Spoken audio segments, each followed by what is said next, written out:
Hey everybody, and glad you made it back for day 2, CentraCon 2015.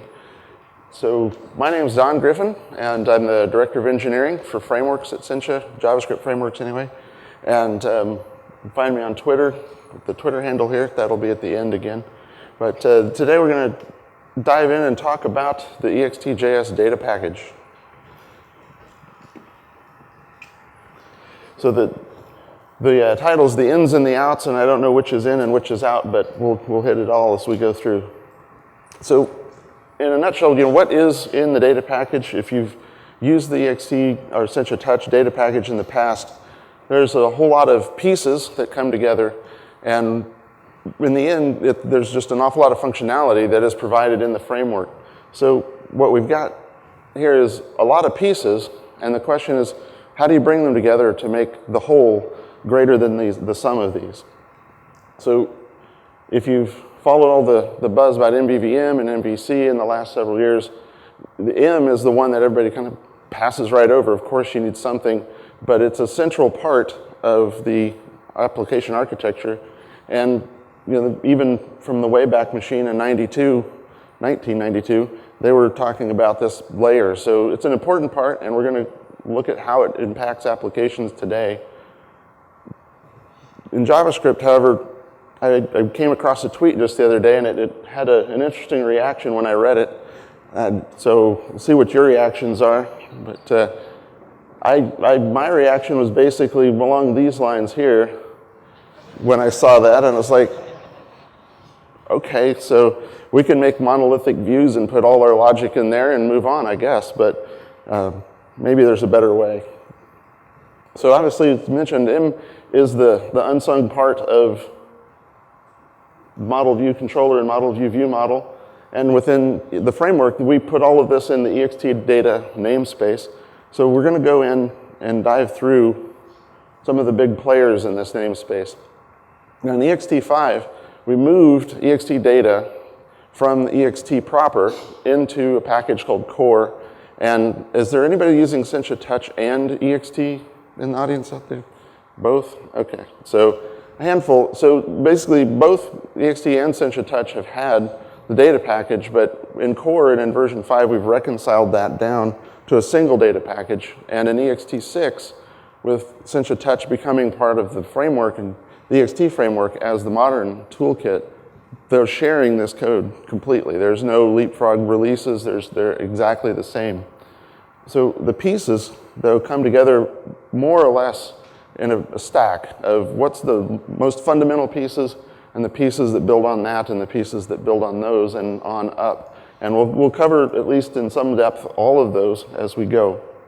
I'm not going to cover this piece too heavily because it's largely just a configuration aspect, but it's the piece that governs the relationships around types, models, and records. And so it's a description of it, not the actual record instances. So that's in the back. And altogether, what you have here is Ext data.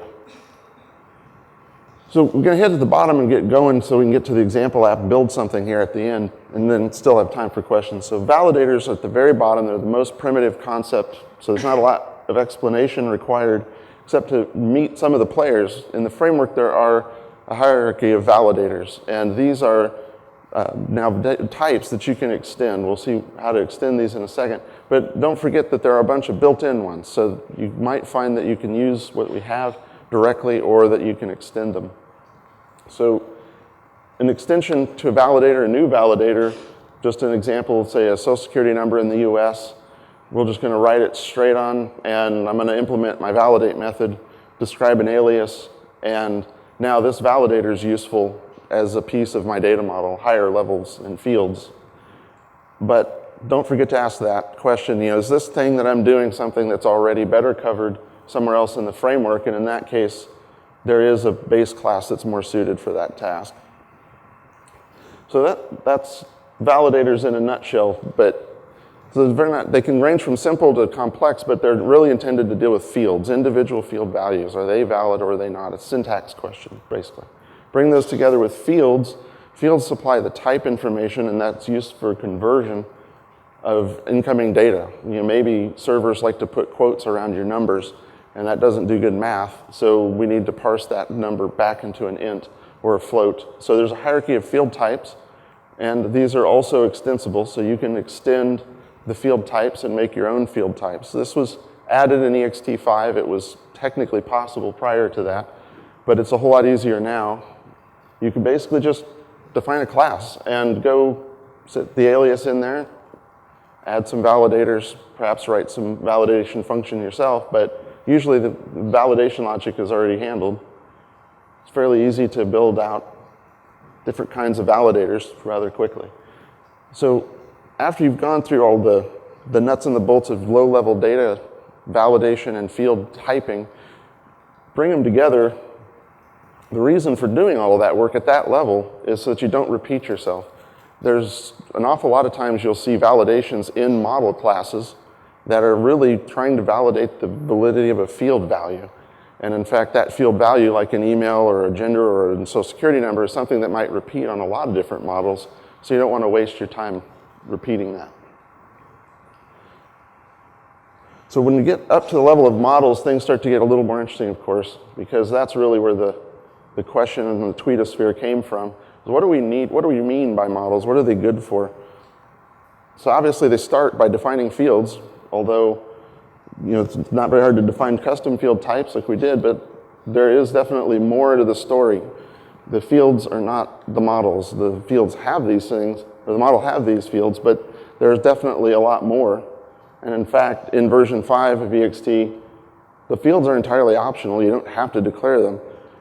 Why wouldn't you? Well, perhaps the server sends exactly what you want in the JSON data structure, and there's no need to do anything to process it. It just needs to come in. So they are optional.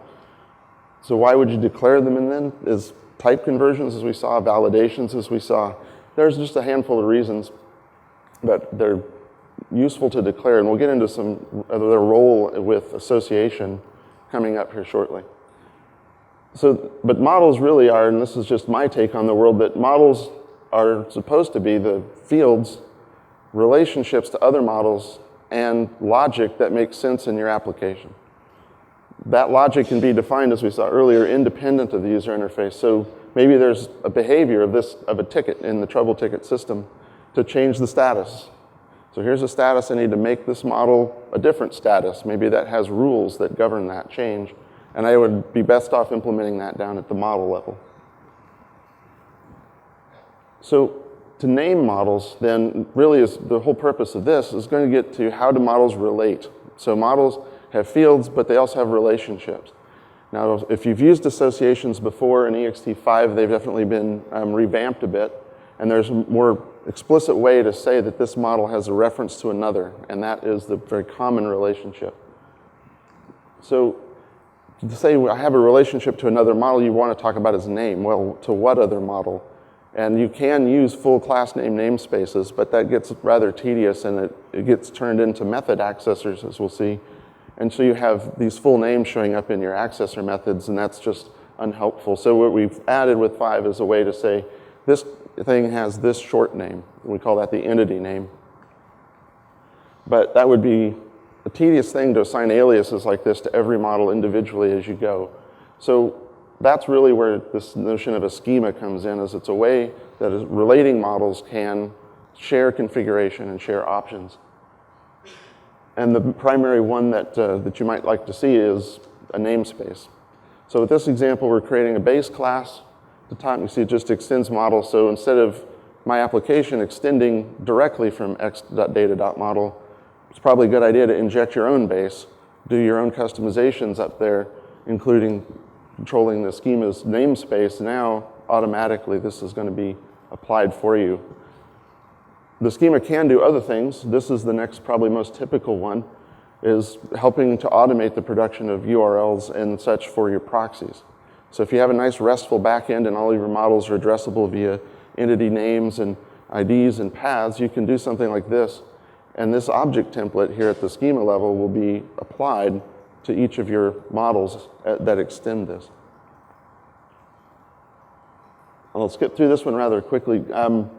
But when you're relating one model to another, you're going to need to know how to store that relationship, how to define it.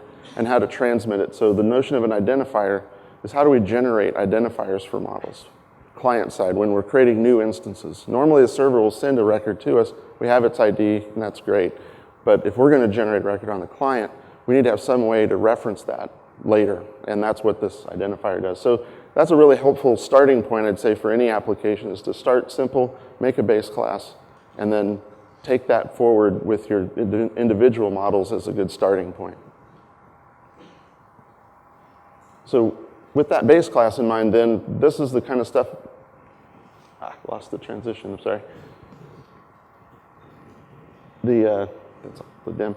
Basically, the entity name and the proxy, what we saw back here, those things are now inferable. So instead of having to write this by hand, entity name on all my models, I don't have to. That's already baked in. The proxy is baked in, as we saw coming from here. So it's just as if I had put that with customer expanded in there in the URL. All right. So stores then really are the next level up as we keep climbing up. Now stores bring all these models together. They create instances in record form. And the general structure of this, and if you've delved into Ext at all, you've already met this, so I won't go into any depth, but in Ext 5, a lot's changed under the covers of stores. And that's right around this notion of using a collection. In 4, we used a different type of class and drove that class directly from the store. But in 5, it's much more reactive, and we'll see how that plays in here in a moment. Because under the store, do I/O, you configure the proxy. Again, this is already one we've skipped through and configured, but this is something you'll think of probably at a base class level and move on. So as I mentioned, the collection thing shows up in a couple spots. The stores have collections for records, but they also have collections for sorters. And also, as we'll see in a minute, for filters. These collections, if you've worked with our stores in the past, have always been a little harder to remove sorters and remove filters and manage those. And now in 5, they're all collections of their own kind, and you can add and remove and maintain them, and the store will react to changes in these collections directly. So you don't have to have add filter, add sorter, remove sorter, insert filter, insert sorter. At the store level, you just get this collection, and you can maintain it as a collection, and then the store will update. So obviously under the scene, the sorter collection, just a bunch of sorter instances that order your records. Filters are similar. There's a collection of filters, and those filters are going to apply to the records from the base collection. So this diagram really kind of shows how under the covers the collection uses a source collection to apply filters. So if you've had, say, a store in version 4, and you apply a filter, there's a snapshot created under the covers. It's a special thing to the side, and it's very hard to access it and manipulate it, but it's there.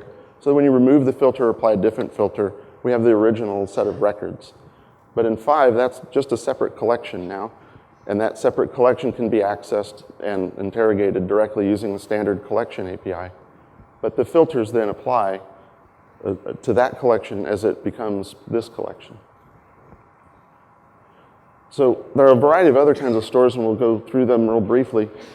Since collection is now the fundamental unit of record management underneath a store, it's possible to do something like this with chaining. And if you've been in 4, if you are in 4, or Cinch a Touch, you've probably noticed the lack of the ability to do this, where you have a store that has all your mastered records, and you want to present it in a grid, maybe in a tree or some other form, but you don't want the sorting of one to affect the sorting of another.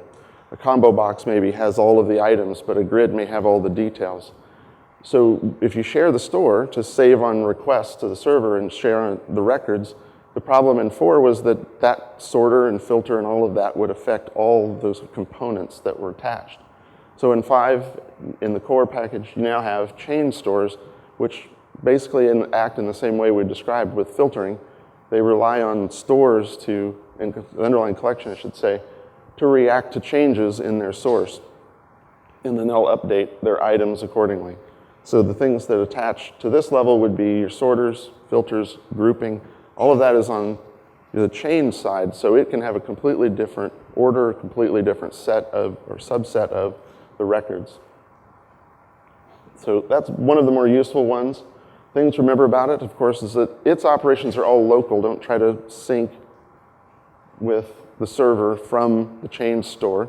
It's the master store that is the thing that wants to talk to the server. The change store is simply effectively a query into that local store that you have behind it. So before I dive into this one, so who's met buffered stores before in ext4? So handful of folks, okay? So buffered stores were designed to deal with the problem of how many records can the client actually hold? How many should it hold? And if the data set that you're talking about is on the order of millions of records, we already know it's a give up. You can't do it on the client. So what happens with a buffered store is we don't try to store a complete collection. Instead, what we're going to do is we're going to go create, underlying this, a map of pages. And when the buffered store is requested to deliver records in the linear range of 1 to 1 million, it's going to look in its page cache here, and it's going to figure out which pages do I have, which pages do I need, and it's going to fetch them, and it's going to fetch them on demand. It's going to sparsely fill this in, and then it's going to keep them in least recently used order, because even though we may not fetch them all at once, we still don't want to grow this number of pages approaching 1 million. That would be too much memory for this to hold. So we're going to eject records or pages of records at some point in time. So each page, of course, is a fixed size entity and just has a bunch of records in it. But in the end, the total amount of records is going to be a subset, and it's going to be sparse, so you see there. So it's obviously this, as I mentioned, is designed for browsing large sets of data. Just imagine seeing how it's stored and processed internally. Interesting operations can't really be performed locally on this data set, because if you edit it, there's going to be serious limitations, because sorters or filters may now apply differently to the edited record. It shouldn't be there because the value now causes the filter to reject it. Or it's in the wrong page. It should be not page 1, but page 900,000. And there's no way that on the client that we'll know how to handle that. So that's one of the great limitations of trying to edit on this. So the other part is that the filtering and such is not applied locally at all. It has to be applied remotely. So if you change it and it should not pass the filter anymore, the client doesn't store and process that filter. All the operations are remote. So that's kind of buffered store in a nutshell. We have entertained some ideas of how to approach this for editing purposes, but it is quite daunting to figure out how to deal with it. There'll be serious compromises in that mode.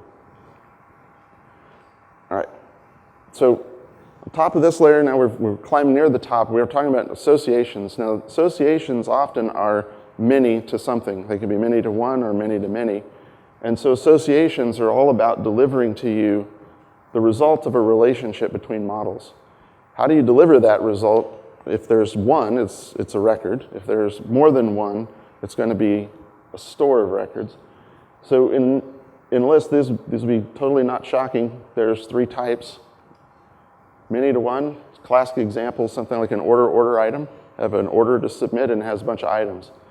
Many to many, classic example, users and groups. It can have users in many groups. It can have groups with many users. And if you have a really great textbook example of one-to-one, meet me afterwards, because everyone I've really kind of considered as some sort of a uniqueness constraint on many to one, and oftentimes that's a debatable constraint. So it exists, it's there, but it is a form of a constraint, really. So many to one, oftentimes, and the framework is optimized for this pattern, is the notion of a foreign key. One model has a record ID of another stored in a field, and that's where those identifiers need to come. If we're talking about a new order or a new order item, that order item is going to need to hold that key value to the order, and that might be something the client's generated. So the foreign key field is just a database term. It's not, we don't actually do the SQL or anything, but under the covers, we actually translate this terminology to a reference field, and this is what it looks like. So on the one hand, we have an order, and the order is a type, extends our base, so it's going to have a nice entity name associated with it, and we use the entity name on the order ID field, and we just say that's where I'm storing the order ID, and that ID is over to an order model. And now the generated code from back from that is going to be a set of accessors like this, where the order items function is generated. There's an get order generated, and that allows you to navigate this association. Both of them accept a callback function because, of course, time to load it may not be loaded yet. If it's loaded, it'll return it, but if it's not loaded, there's a need to call you back and let you know that it is loaded. So as I mentioned, anytime you hit a mini, we're talking about a store, but we're talking really more about a special store called an association store. The best way to think of that is that the association store is the thing that defines the relationship as the client sees it. So if you have an association store, adding to it establishes that relationship. Adding an order item to an order items store will associate that order item. It'll set the foreign key, and that's how it works. But sometimes, mentioned, we are optimized and try to make the foreign key model very efficient, very simple, and easy to maintain, but there are times where there are no keys. They're just nested structures, nested loading, still fully supported, of course, and you can declare it in the way we've always done so in 4, which is the parent has many children of this type, or the child belongs to a parent of this type. But in 5, this is no longer required to be set on both sides, because either one of them will push this information into the schema, then the other type will show up and find that it is associated to the other, and then both sides will be decorated with the appropriate accessors. In 4, that was, you had to put it on both. In 5, you can put it on both, but you don't have to. But a reference field obviously does all that on one side. All right, how are we doing? So many-to-many is going to get interesting. We're going to hit the thing that brings this together. There's a thing called a session, which was going to bring this together. But just to describe it, you can do, it looks like the keyless association. On either side, you can say many-to-many, and you tell us about the other type. So what that says is, of course, on both sides, there's a store of the other. So in the user side, there's going to be a store of groups. And on the group side, there's going to be a store of users. So where do the keys get stored? How do you know which instances go with which? Oh, sorry. So these are just the records. They have their IDs, but where do the keys get stored? You can't store them on either entity, so they've got to go somewhere else. So there's, again, both sides are managed by association stores. So again, those stores tell us what is and isn't associated. But you need something clever under the covers, and that's what we call the matrix. And I can tell you about it here. It's right there. It's this table of ID pairs with a state.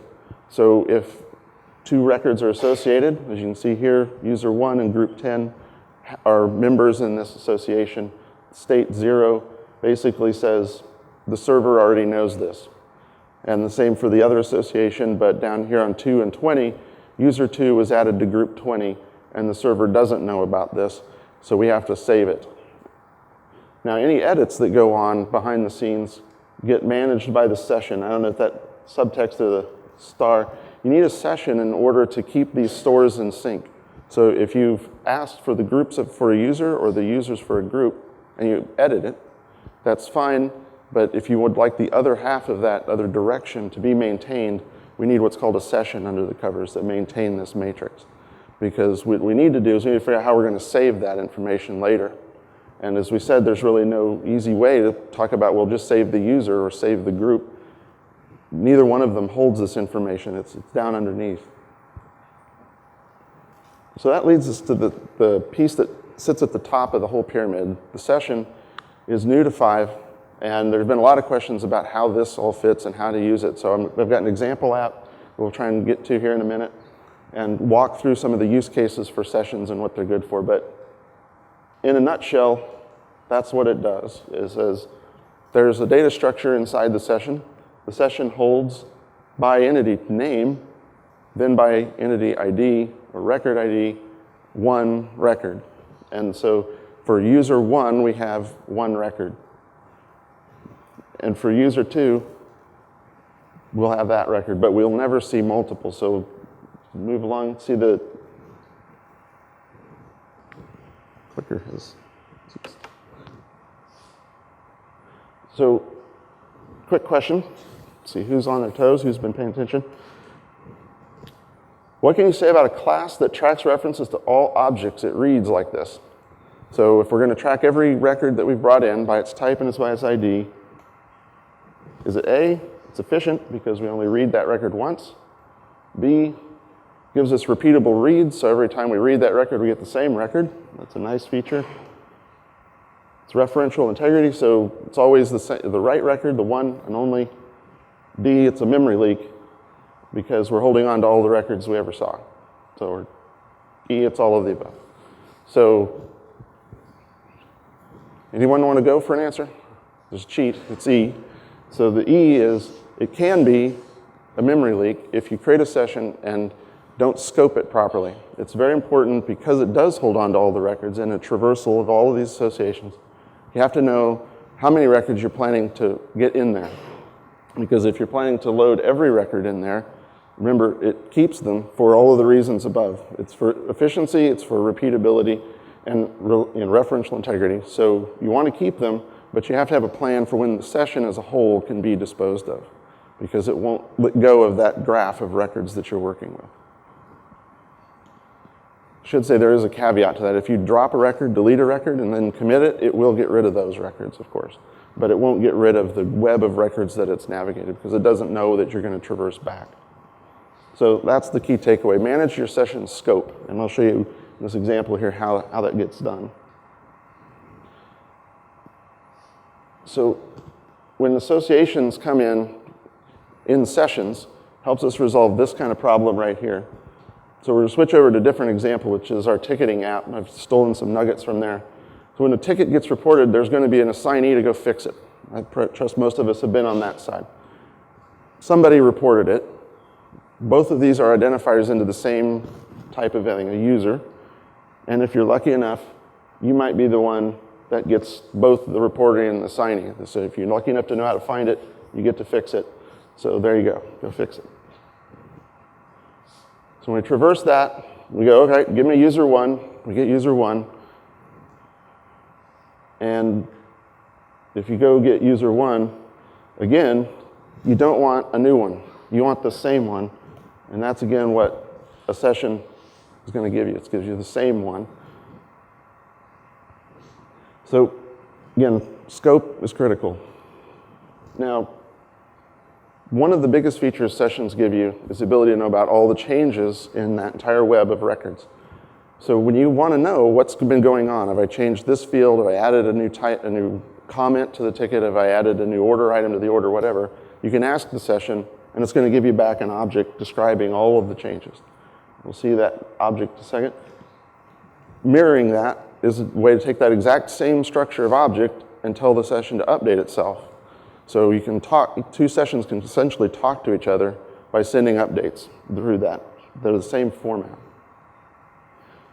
So this is one of the most useful pieces of a session. So I wanted to kind of go through that, and then we'll look at what's actually in one of these records. So if you have an object, right, that describes all the changes you've just made, one of the most useful things to do with it would be to send it to a server. So we're going to get it. We're going to send it up to the server in an AJAX request. And then we're going to ask the server to do something with it. Now, the server has access to the system of record. It already knows everything, pretty much. But what it doesn't know is what the client's changed or added or deleted. It doesn't know that part. But it does now because we've sent the changes up there. And now it can apply those. It can save it. That's the most logical thing. So now you can do a transactional save. If I have two things going on at once, I can send all of the related information. Server can reconcile it and save it as a coherent thing. It can validate it, obviously. It can do something, maybe not save it at all. Maybe I just need you to do some work. I need you to tell me if I change my flight time, can I still get the hotel room that I wanted? Maybe I can, maybe I can't. But the server won't know about the change until it's committed or at least sent to it. You can do what ifs with this. You can say, well, I'd like to change this what if. If I do this, what happens? And then the server can sum up all of that information into an object that looks just like the one it received, send it back. We can update the client and now the client has an evolved state that the server sent. So maybe the server said, well, I'll do all that you say, but you're going to need to create this record, or you're going to need to set this field to this value in order to do that. So the client now has that information, and when it's time to save, it can send that back again, and the server will know that it basically sent that information into the future, and it's ready to do the commit. So this is basically a simple form of what that state object looks like, and obviously you can change it however you want. We don't use configurations and options to reshape it. Basically, you just take the object and it's yours. You asked for it. We don't hold references to it. So go ahead and change it. But the primary key in there is the entity name again. We want it to be small. We don't want to be sending full class names all the time, so another use of a shortened entity name. The CRUD operations are abbreviated also. So that's an update. There's a create down below and a drop down below there. And in the end, all of that is sent to the server. And this is, again, where that identifier shows up. So in this case, we're creating a comment. Its ID is this, its creator is this, the ticket ID is 10.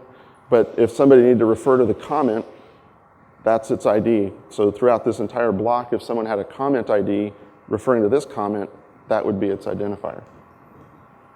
So on response, this is a fairly common form to send back, which we also support, which is I'm going to update what you think is -1, and I want you to update its ID to be 427. So I've assigned it its ID. It's now actually this. So please go update it. So that structure allows you to send back essentially client-generated IDs and server-generated equivalents so that you can go fix up the entire local model, which is obviously important if you're going to continue editing and send that up. Again, for edits, you need to be able to take that client identifier, fix it to be the server identifier, and it's not a change. Your record is clean when this is all done. All right, so this is what the other very useful purpose of sessions is, to do client-side work. Because remember, session scoping is important, so one of the things you can do with them is you can create child sessions that know about parent sessions, do user interface activities with that child session, have an isolated copy of that record that will reflect the original state, but it's not the same record, so edits don't get deposited back to the original until you save it. And as soon as you save it, then those updates, just through that same channel that we saw, will get applied, and the original user one will now be updated if you do so. So OK cancel is pretty easy to implement. Just cancel is don't call save. Just dump that child session and all its edits off. That session and all its web of records is going to be collectible, and none of the updates get pushed back up. All right. So demo. Let's see if we can see this all in action. All right. So I'm going to start my app watch on a simple app that I've generated, and hopefully this is all readable from the back. Not readable from here, but that's okay. So what we did is we just created a main view, and I should show the running app first, I suppose. Let me do that.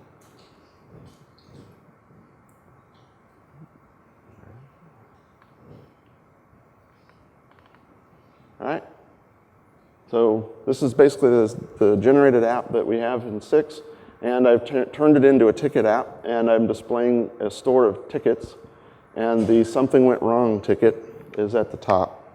So let's look at the code here. All right, so the main view is going to create a session. My plan for this app is I'm just going to hold these tickets that are in scope in this session, and I'm not going to hold any of the other records that I don't need to.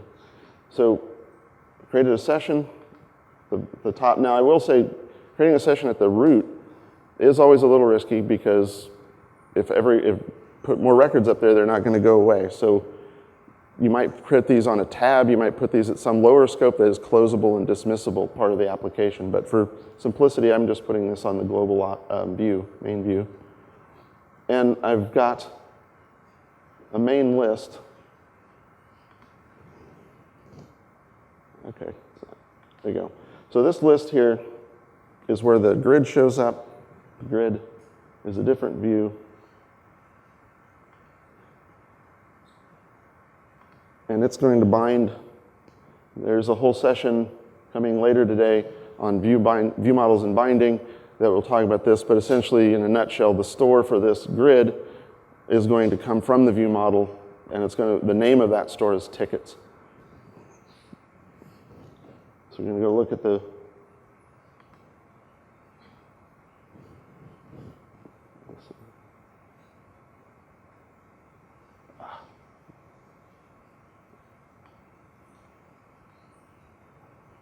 So the main model defines the store, and I'm telling it that this store is going into the session. Again, because session scope is important to control, we don't ever default that to true. If you want a store to join the session, you do need to say that, and then it'll go ask its component, or in this case, from the view model, it'll ask that main view to find that store called, or find the session, and then create a store in there called tickets. The type is tickets, so it's just the store alias that I created. So in the end, it's a very simple store. That's really not the focus point here. It's really about trying to see how that session is joined by this store and how that list now contains a store that we said. So this store is part of the session, and we're going to do a quick edit and bring up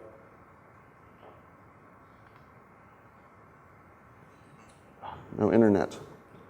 Okay, so good thing I don't need internet.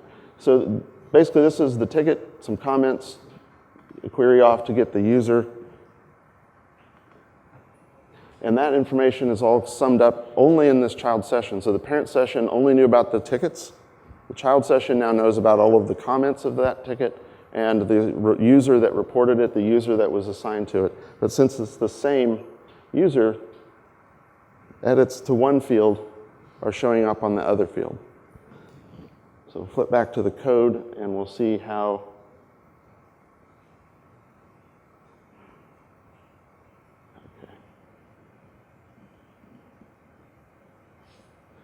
Sorry, there's a hard time seeing over here with that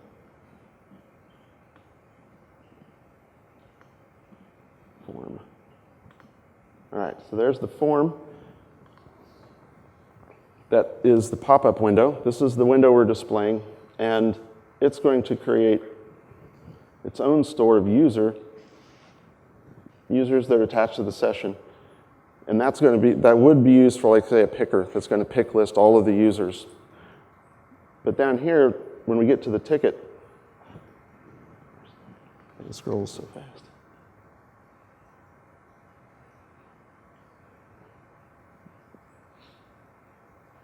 Trying to find the binding to the assignee. Here we go. All right, so down here we can see that the bind on these fields, the one I was just typing into, is actually ticket.assignee.fullname. So what we're doing is we're traversing from the ticket through the assignee association all the way down and giving the full name of that user. And the fact that this ticket.reporter.fullname also is being updated when we do that edit shows that what we're getting is the exact same record instance here. And that's because the session is behind the scenes doing that.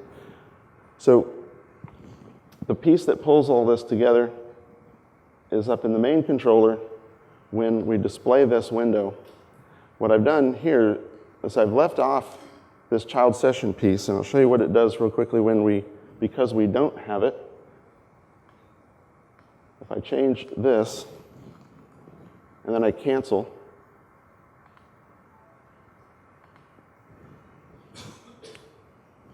notice that record went different. That's because I didn't isolate those edits. So now we're going to do that.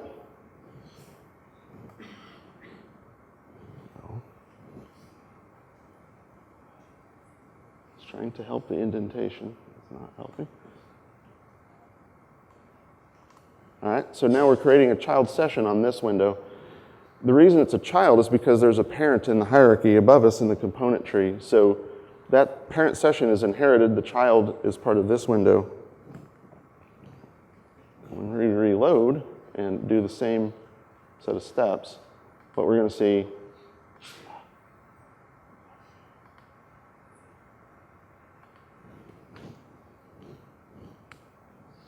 is that didn't change anything. But if I were to hit the save button, then of course it would. So, but we're gonna change a few more things. So we're running low on time. We're gonna change that, and we're gonna add a comment down here, and then we're going to save this. And now that's updated. But the question now is, well, I did an awful lot of stuff that I didn't save to the server. All I did was I pushed back to the parent when the window closed. And so when the window closed,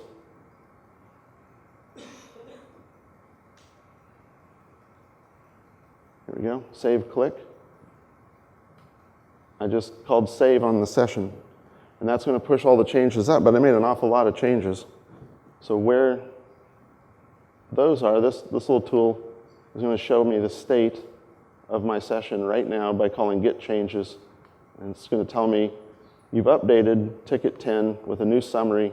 You've updated user 1 with a new name. You've created a new comment associated to ticket 10 on this date with this text and by this user. So in the end, that whole set of things is still pending saving to the server at this point. But that's what we told it to do. We told it, don't save it to the server, just save it back upstairs to the parent. And that's now ready to go. So that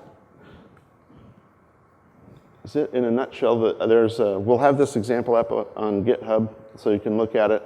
There's a little freebie in here. If you were noticing, there's a glyph column up in the grid.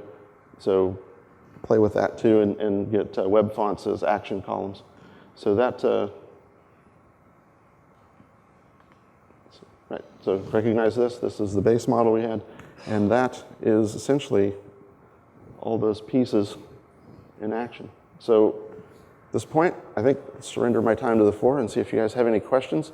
Be in the Cincha zone afterwards, but if I can see past the first row. Do you have any questions on data? There's a microphone right there, I think, in row 4.